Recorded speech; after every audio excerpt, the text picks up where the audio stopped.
Good morning everyone, my name is Michelle. Hope you're well. That's my opening line on Michelle After Dark. Don't usually use it on this channel. I want to talk through just some of the cases that I've been following on this channel. Unlike Michelle After Dark, where I go into kind of deep diving into one specific case that I and many other people are invested in. At the moment it's Summer Wells. But on this channel I take a wider look.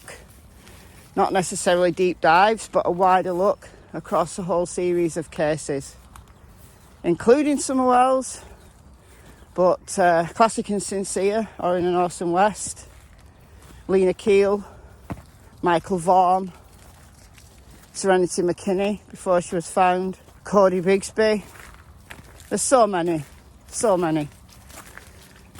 I want to just give some updates on the cases that I've been following over on this channel. Summer Wells, for the latest on her, go over to Michelle After Dark because that's where all the information is. Grandma's spoken out. Her statement to Ansley Daniel WJHL is being analysed now by lots of people. Tilly's off to take a run. Some dogs over there. Oh, it's him with the whistle. Caesar Milan with the whistle. He was here yesterday, him. Come here.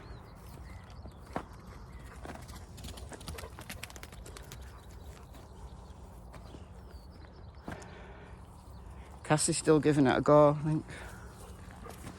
Oh, here she comes. Go on, this way. Orrin Orson West. I call them Classic and Sincere because those are the names they were born with. They don't deserve the names of the people who have now been accused with their murder. Out of the blue, a few days ago, the arrest of Trezell and Jacqueline West, Classic and Sincere's adoptive parents, who were running. They knew it was coming, but they were arrested. They've been charged with second-degree murder. They've been charged with child cruelty. But some of what's been said in the indictment there is really, really concerning. Inducing a minor to participate in the murders, that's just horrific. That's beyond anything that I imagined that would eventually come out about this case. They must have good evidence to assume that. Of the West's other children, you've got 2 biological children, 2 adoptive children. Have they been talking? Is it their children? Is it someone else? Is it minors who are not their children? We don't know yet. We don't know those details yet. They've pled not guilty. So the process is now underway. They're in jail with no bond because they're considered a flight risk because they were on the run to start with. So I'm very glad that they're sitting there, hopefully pondering the horrendous things that they've done. Horrendous. Allegedly done. Not been convicted yet. Hopefully, though, the prosecution have got enough information. I've, to make this stick, I've said from day one that they were guilty. I don't always say that about parents of missing children. I start with the premise of innocent till proven guilty. I don't jump on the train that the parents are involved. We know that in more cases than not, close family members are involved in the disappearance of children. Who go missing for more than a few days, that have not just run away, and eventually they're found or they come back.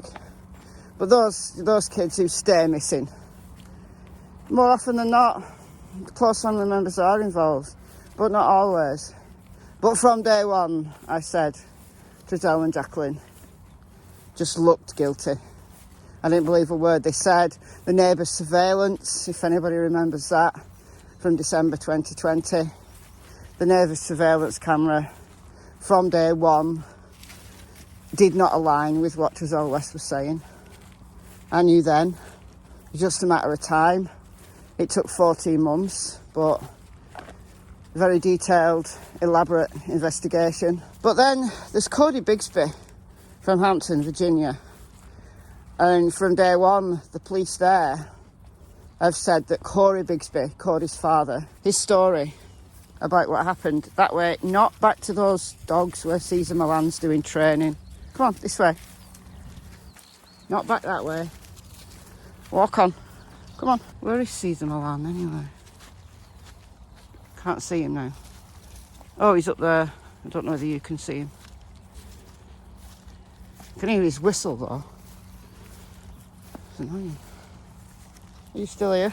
Yeah, come on, good girl. Yeah, from day one, the chief of police, those that have spoken at press conferences, do not believe Corey's story. Don't believe him at all. There's been some questions about the due process of the case, that Corey was held without a lawyer, even though he had requested an attorney. So the police have admitted that, but he's still in jail. Codi, cutest little boy, is still missing. The local teams are out there, volunteers are out there on a daily basis, posting there on Twitter their movements. You know, they found some things. They found a coat, children's coat, which was turned in, but could be anybody's coat, frankly. They found bones, but I think animal bones. Cody's still missing. So while the police investigation goes on behind the scenes, Corey's been charged with 7 counts of child neglect. Will a murder charge follow? And I'm wondering whether this is going to turn out similar to Classic Insincere's case. I don't know. Hopefully the details, when they do come out, won't be as brutal. Corey Bigsby won't have been inducing minors to participate. But I get the same vibe. Now, we haven't actually heard Corey, because he was helping the police with their inquiries from literally day one. They took him in there from day one, from ground zero. So he's never done a press conference. He's never stood there. We've never heard him speak. So we've only got the police's word that his timeline doesn't make sense. We've got nothing else to work from. So for that reason, it's an interesting case. But yeah, watch this space. But I think, like Classic Insera, I think just one day, I think it'll happen with Summer Wells as well. Just one day, arrest will be made, and that's that. There's 2 cases where I think the parents are not involved, and that's Michael Vaughan and Lina Keel. Michael Vaughan has been missing from Fruitland, Idaho since July the 27th of 2021. He was seen on Ring doorbells. He knocked on neighbours' doors along his street there. I did a members only live over on Michelle After Dark recently about this. I've got a clip of that live on this channel if you want to go and watch it. Brandy, Michael's mother, has been doing what she can, posting social media. Completely different scenario. Brandy's a completely different scenario than the way that Candice Bly's behaving in Summer's case. But I don't think the parents are involved in that one at all. I think Michael has been abducted. Finally, Lina Keel. Not had any information about what's going on there behind the scenes at all. Her case has gone very quiet. She's a little girl from San Antonio in Texas. She was at a playground near her home, near a kind of apartment block. Due to their faith, their religious beliefs, Lina's mother has not appeared on camera. She has spoken, though, just not on camera. And I don't think she's involved. The dad gave a press conference early on, and he was just so gutted. Like he like collapsed, crying. I think that 18-minute window, I think that's plenty of time for an abductor to take Lina. So she's another one that I think, just my opinion only, I think she's been abducted. It happens. It absolutely happens. It happens all over the world. Stranger abductions, yes, they're rare, but they do happen. They do. And the cases where children go missing and stay missing, abduction is always there.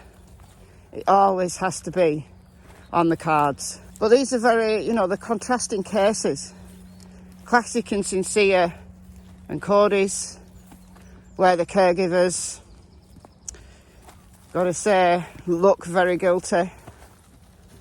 And then you've got Michael Vaughan and Lina, whose parents, I think, have just told the truth about what happened, that they didn't have eyes.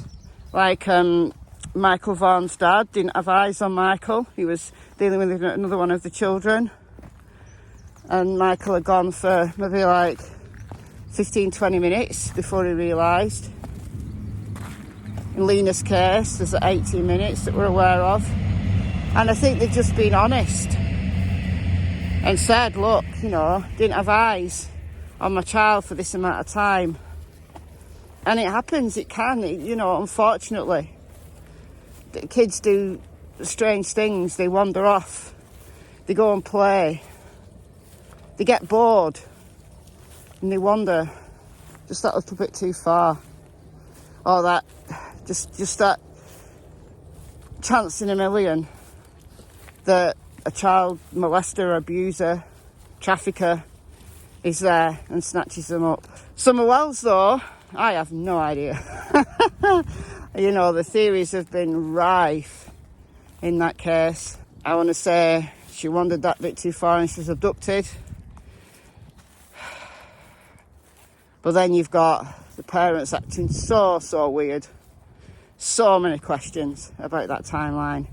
Clearly not telling the truth about what happened on that day. So think of all the cases that I'm following, Summer's is the most head-scratching. The one that I kind of move like from theory to theory. As I talk through the case with viewers over on Michelle After Dark. Might be completely wrong. Might be completely wrong about Lina or Michael or Codi. Well, that's just where I'm at the moment. That's where the evidence, I think, leads. The little evidence that's in the public domain. Obviously, there's lots going on behind the scenes that we're not aware of and we shouldn't be aware of. Because those details that law enforcement have, they're the ones that lead to an arrest. They're the ones that lead to a conviction. And I don't want anything that would compromise any of those investigations. So those are just some updates about some of the cases that I'm following lots of cases, to be honest. But let me know what you think in the comments below. I've been Michelle, hope you're well, see you soon in the next video. Goodbye from Miss Tillington and Miss Cassie Springer. Bye guys.